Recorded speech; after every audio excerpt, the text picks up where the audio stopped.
What is St. Mark's? It's the church that I attended in Little Rock, Arkansas. Is it a big church or a small church? It's a big church. Did you have any particular role within the church? Yes, I participated in evangelism, but eventually became a life group leader. How were you selected to become a life group leader? One Sunday, was talking to, just in shaking hands with some of the pastors, Pastor Perry, Brodes Perry, he had asked me, he was like, "You thinking about being a life group member?"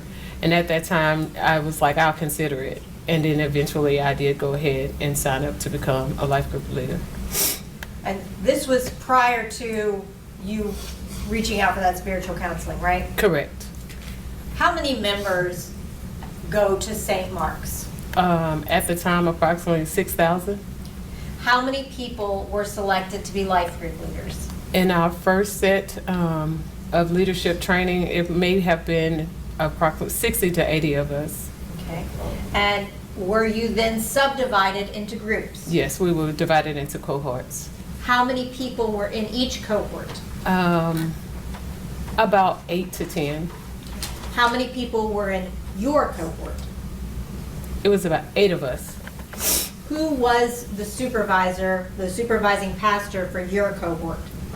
Brodes was our leader. Would you consider y'all's group to have been a close group? We were very close. Did you become close with Pastor Perry through that group? I did. Is that why you reached out to him for spiritual counseling? Yes, I trusted him. Now I want to talk to you about that counseling, okay? When you approached Brodes Perry about counseling, did you explain why you wanted counseling? I did. What did you tell him? I told him that my husband and I were having some marital issues and I just needed to figure out spiritually which direction I just needed some spiritual guidance on direction. Did Pastor Perry agree to meet with you? He did. Where did y'all meet? We met at my office. Why? I didn't feel comfortable with being in the church and I wanted to be in a safe space because this was, again, something that I was not fully embracing, that I had to deal with, and I wanted to be in a space where I knew that I can be able to be vulnerable. During the first counseling session, what did you discuss? Everything that was going on within my marriage. How long was the first counseling session? It was about 2 hours. Were you emotional during that process? Yes. Were you open? I was. Did you tell him very personal, private things? I did. How long, well, at the end of that session, did you determine at that time that you were going to ask for a second session? Yes. How long until you had a second session? It was approximately 2 to 3 weeks before the next one. Did it feel good to get all of that off of your chest? Yes. Did you reach out to Brodes Perry for a second counseling session? I did. Did he say that he would come do a second counseling session? He did.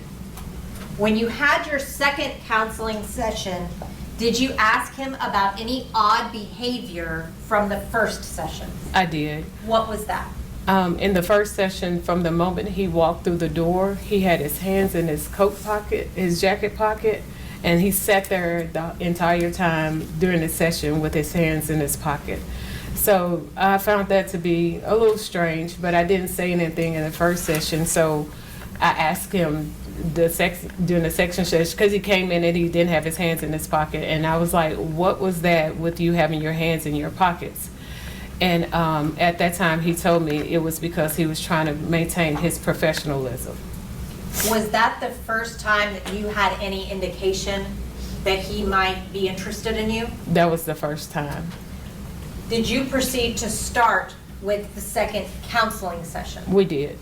What happened after you started the counseling session?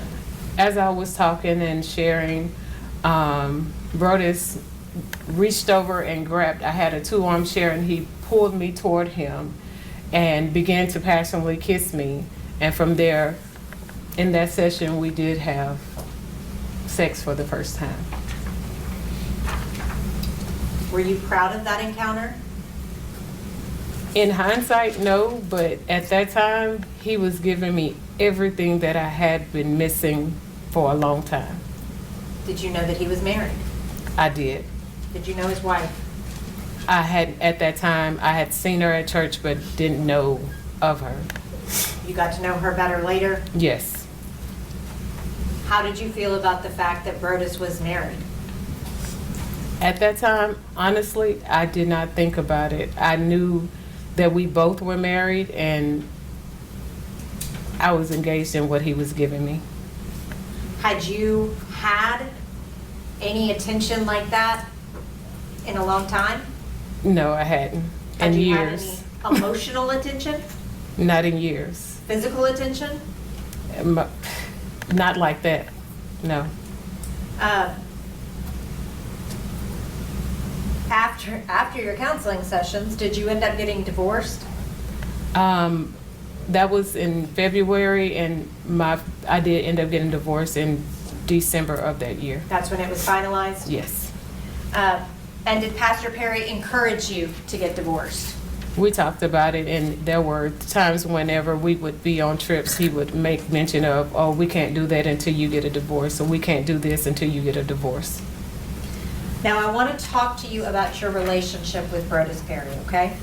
Okay.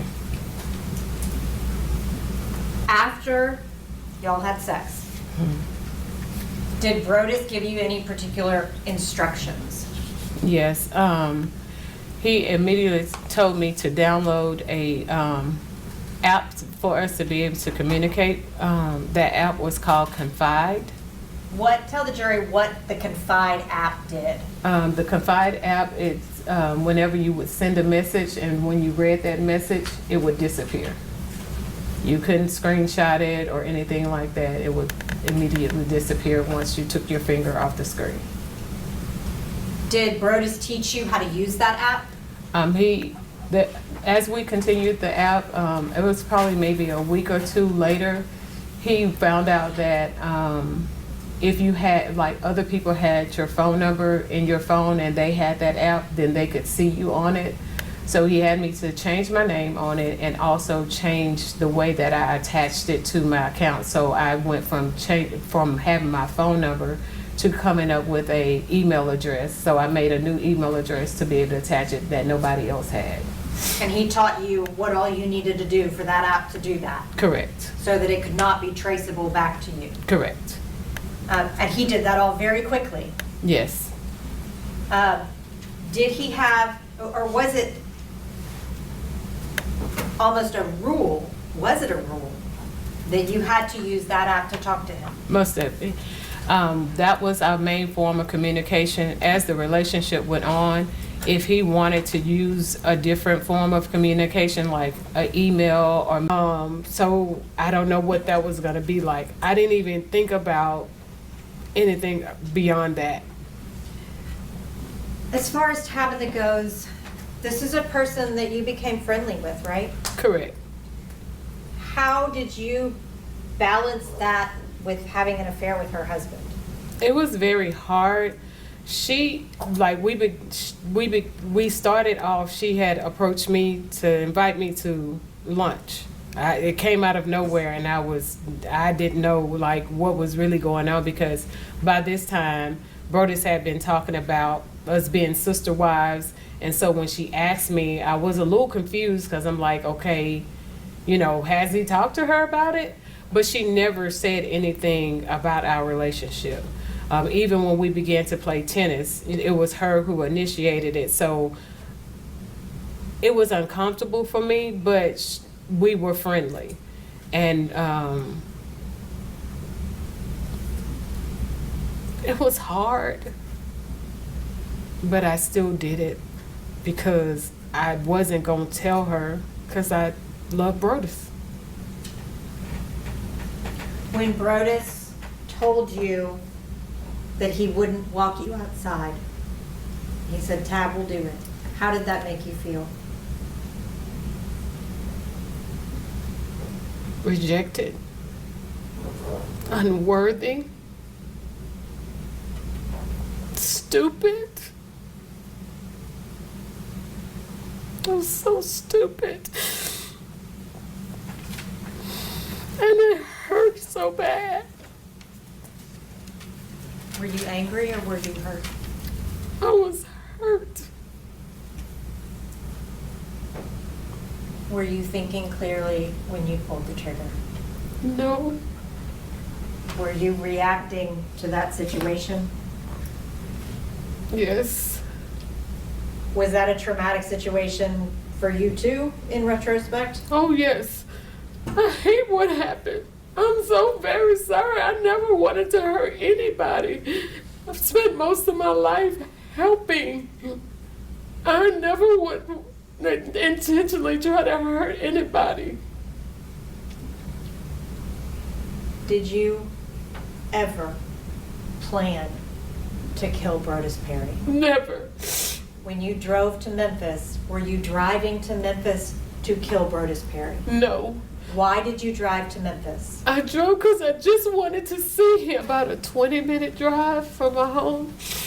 And the reason why I chose that was because that's where Brodes was. He wasn't from Jacksonville, Arkansas, but the Jacksonville part of it was attached to him.